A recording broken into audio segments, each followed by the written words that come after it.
हम ही को कातिल कहेगी दुनिया, हमारा ही कत्लेआम होगा। हम ही कुएं खोदते फिरेंगे, हम ही पे पानी हराम होगा। सभापति महोदय, सन 1947 में दिल्ली की जामा मस्जिद की तारीखी सीढ़ियों पर खड़े होकर के भारत रत्न मौलाना अबुल कलाम आजाद साहब ने कहा था कि मुसलमानों कहां जा रहे हो, यह है तुम्हारा मुल्क, यहां तुम्हारे आबाओ अजदाद की कब्रें हैं। उस वक्त मौलाना आजाद की ये सदाएं सुन करके लोगों ने अपने सरों की गठरियां उतार करके रख दी थी। आज उसी दिल्ली में मौजूद देश की संसद में एक बिल आया है जो हमसे उसी जामा मस्जिद की सीढ़ियों के सबूत मांगेगा, जो उन्हीं सीढ़ियों के पास अपनी कब्र में सोए हुए मौलाना आजाद को फिर से कब्र से सदा देनी पड़ेगी कि ये जो कब्र है वो मेरी कब्र है, ये किसी सरकार की जागीर नहीं है। सभापति महोदय, मैं जहां खड़ा हूं इसी संसद भवन के सामने सड़क के उस पार अपनी कब्र में सोए हुए भारत के पूर्व राष्ट्रपति फखरुद्दीन अली अहमद की कब्र है। शायद अब उस कब्र से भी सदाएं आए कि ये कब्र मेरी कब्र है, ये सरकार की जागीर नहीं है।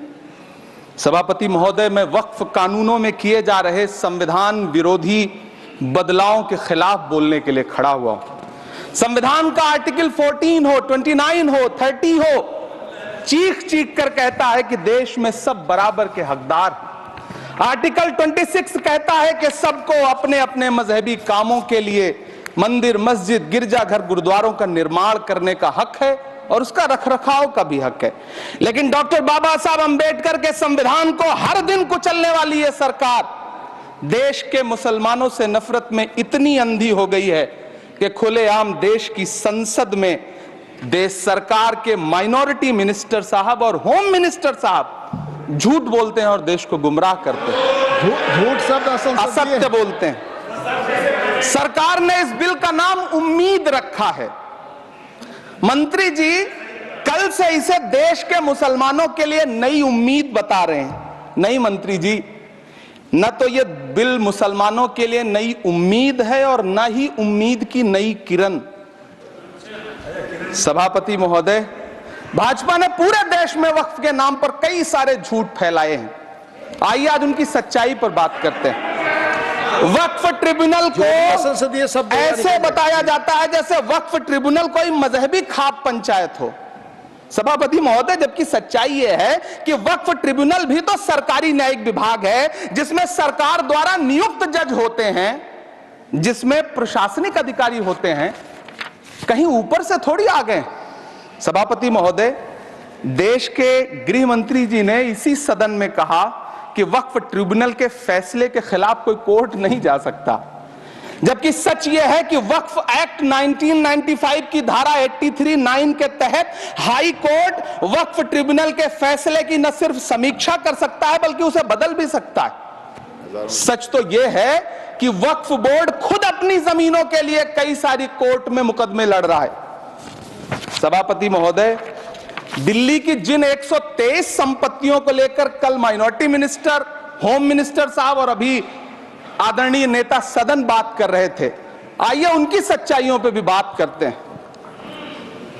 1911 में जब अंग्रेजी हुकूमत ने कोलकाता के बजाय दिल्ली को राजधानी बनाने का फैसला किया तो रायसीना हिल्स के चारों तरफ जो मुसलमानों की ढेर सारी जमीनें थी उनको एक्वायर किया गया और लुटियन को इसकी तामीर की जिम्मेदारी सौंपी गई। सेंट्रल विस्टा की तरह लुटियन जोन का मेगा प्लान तैयार हुआ, लेकिन उस वक्त के मुसलमानों ने उस वक्त की अंग्रेजी हुकूमत से अपनी इबादत गाहों को बचाने के लिए लड़ाई लड़ी। मामला ब्रिटिश गवर्नमेंट तक पहुंचा। तब यह तय हुआ कि वो जो धार्मिक स्थल हैं उन्हें जस का तस रहने दिया जाएगा। इंडिया गेट के बगल वाली मस्जिद हो, जाब्तागंज, सुनहरी बाग मस्जिद हो, पार्लियामेंट रोड वाली मस्जिद हो, ऐसी 123 संपत्तियों के मैनेजमेंट के लिए 1913 में मुसलमान वक्फ वैलिडेशन एक्ट बना और उसके बाद एक नया शहर बसाया गया जिसे लुटियंस जोन का नाम दिया गया। फिर 1943-45 के बीच एक और समझौता हुआ आजादी से पहले उसके तहत काफी सारी वक्फ जायदादों को सुन्नी मजलिस औकाफ बनाकर उसके अंडर किया गया ताकि उसकी देखरेख की जा सके। गृह मंत्री जी 2 दिन से सदन में जो बात कह रहे हैं वो दरअसल 123 संपत्तियां उसी सुन्नी मजलिस औकाफ के तहत आती है। सभापति महोदय, आजाद भारत आजाद हुआ। आजादी के बाद भारत में 1954 में वक्फ एक्ट लागू हुआ, जिसकी धारा 9 के तहत 1964 में केंद्रीय वक्फ काउंसिल का गठन हुआ। दिल्ली की वही 123 प्रॉपर्टीज को 1970 में सर्वे गजट करके गजट नोटिफाई किया गया। इसके निपटारे के लिए पूर्व प्रधानमंत्री इंदिरा जी के द्वारा 1974 में एक बर्नी कमेटी बनाई गई। बर्नी कमेटी ने 1976 में इन 123 संपत्तियों को दिल्ली वक्फ बोर्ड की संपत्ति होने की रिपोर्ट सौंपी। उस रिपोर्ट के आधार पर 1984 में कांग्रेस सरकार ने उन 123 प्रॉपर्टीज को दिल्ली वक्फ बोर्ड को सौंपने का फैसला किया, जिसके खिलाफ विश्व हिंदू परिषद कोर्ट गई। मामला 2011 तक पेंडिंग रहा। फिर 2011 में कोर्ट ने सरकार को आदेशित किया कि इसका निपटारा करो। तब 2013 में तत्कालीन यूपीए सरकार ने दिल्ली की उन्हीं 123 जायदादों को बर्नी कमेटी की सिफारिशों के मुताबिक वक्फ बोर्ड के हवाले किया। यही वो प्रॉपर्टीज हैं जिनके नाम से गृह मंत्री जी कल से कांग्रेस को कोस रहे हैं। फिर आई 2014 में भाजपा की सरकार, जो तब से इन जमीनों को हड़पने की साजिश कर रही है।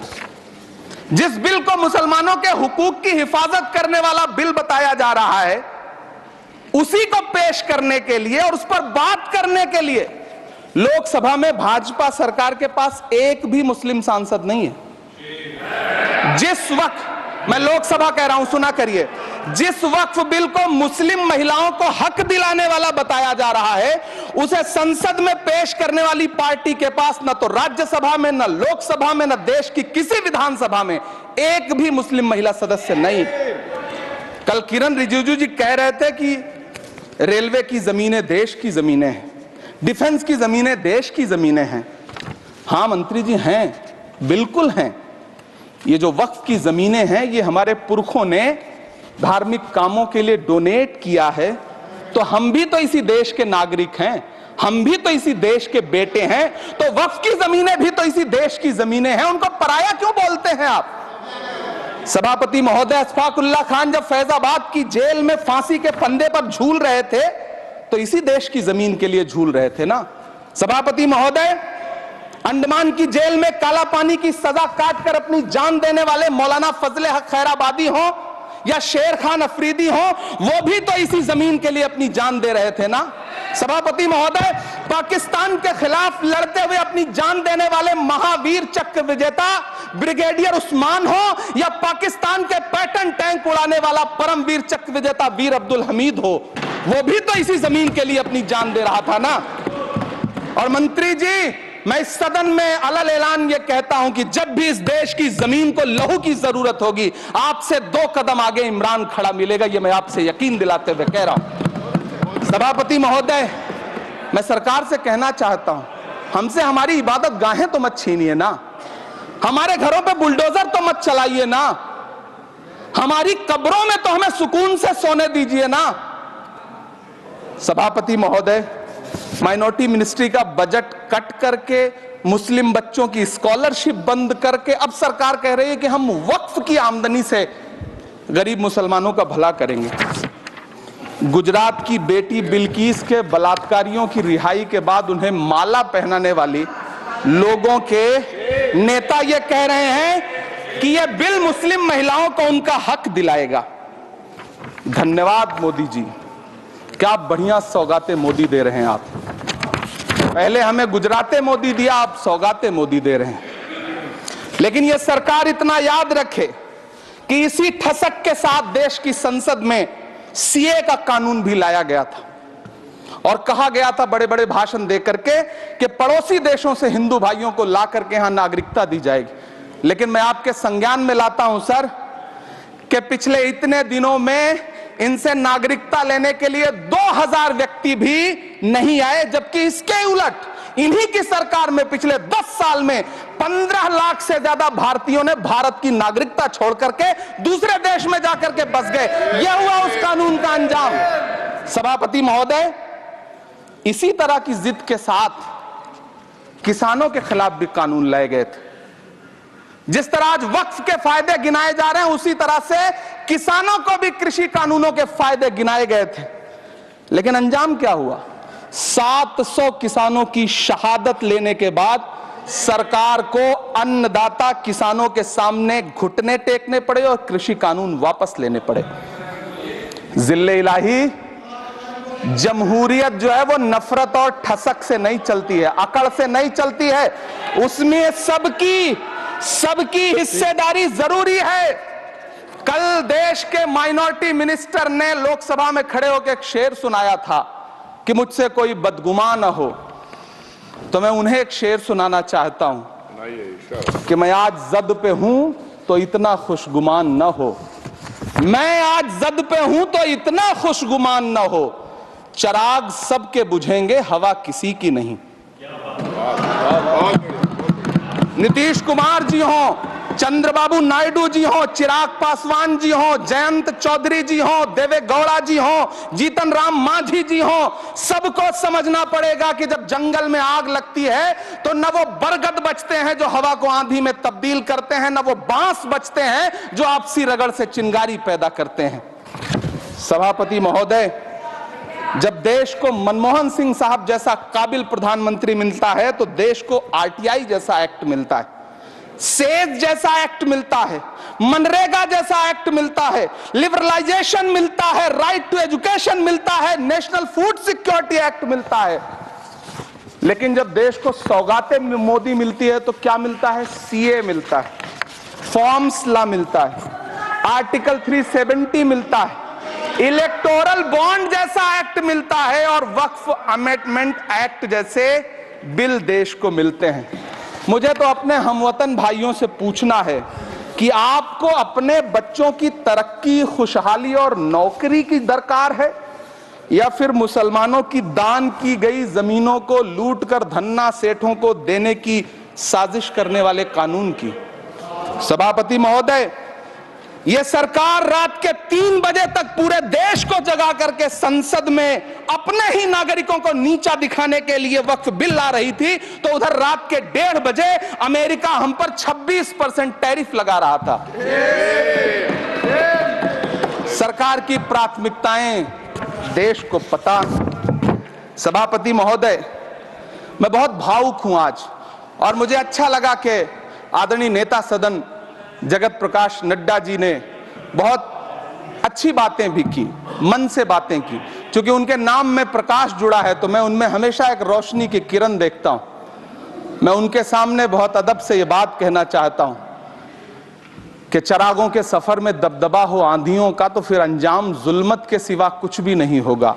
ये दुनिया नफरतों के आखिरी स्टेज पर है, इलाज इसका मोहब्बत के सिवा कुछ भी नहीं होगा। मैं भावुक हूं, मेरी पलकें गीली हैं।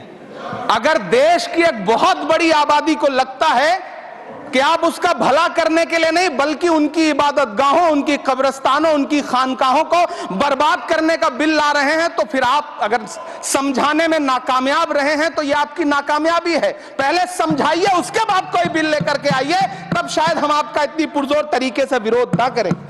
लेकिन सभापति महोदय, मैं अंत में सिर्फ इतना कहना चाहता हूं कि इस बिल में जो भी पॉइंट्स दिए गए हैं, बॉम्सी पोर्टल देख लीजिए, सरकार का झूठ आपको पकड़ में आ जाएगा। हम डरे नहीं हैं, हम सिर्फ सरकार से अपील कर रहे हैं कि हमें अपना समझिए। हम आपके अपने हैं, इस देश के नागरिक हैं और आप ताकत में हैं। संख्या बल के आधार पर बिल हो सकता है आप पास करा ले, लेकिन आपको यह बात समझनी पड़ेगी कि हम तो वो तारीख हैं, जहनों में रहना है जिसे कागजी पुर्जे नहीं जो फाड़ डाले जाएंगे। जिस जमीन पर मैं खड़ा हूं ये मेरी पहचान है।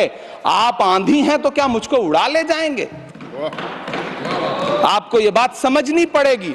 आपको अगर इतना विपक्ष की तरफ से पहले जेपीसी में इतने सारे पॉइंट्स आए और उसके बाद कल से लोकसभा में और राज्यसभा में सुझाव आप सुनने को तैयार नहीं है, लोगों की शंका को दूर करने के बारे में आप बिल्कुल सोच नहीं रहे, बस आप कह रहे हैं यह बिल उम्मीद की नई किरण है। नहीं साहब, इसे भले किरण जी लेके आए हैं, लेकिन ये उम्मीद की नहीं बल्कि नाउम्मीदी की किरण है। और इस देश की एक बहुत बड़ी आबादी इस बात से खदशे में है, शक में है कि आप सीधे उनकी जमीनों को लूट करके धन्ना सेठों को बेचना चाहते हैं। मेरी अब भी आपसे अपील है कि इस बिल को वापस लीजिए। यह बिल कहीं से आपके अपने नागरिकों के लिए अच्छा नहीं है। यह बिल सिर्फ इस देश के मुसलमानों को नीचा दिखाने का और अपने एक ऐसे मतदाता वर्ग को खुश करने का बिल है जिनको इस बिल के पास हो जाने से कुछ मिलेगा भी नहीं, लेकिन आप एक नैरेटिव देना चाहते हैं, एक मैसेज देना चाहते हैं। मेरी आपसे अपील है कि कृपया ये जो सबका साथ सबका विकास का नारा है, इस नारे को रत्ती भर तो चरित्रार्थ कर दीजिए। बहुत बहुत धन्यवाद।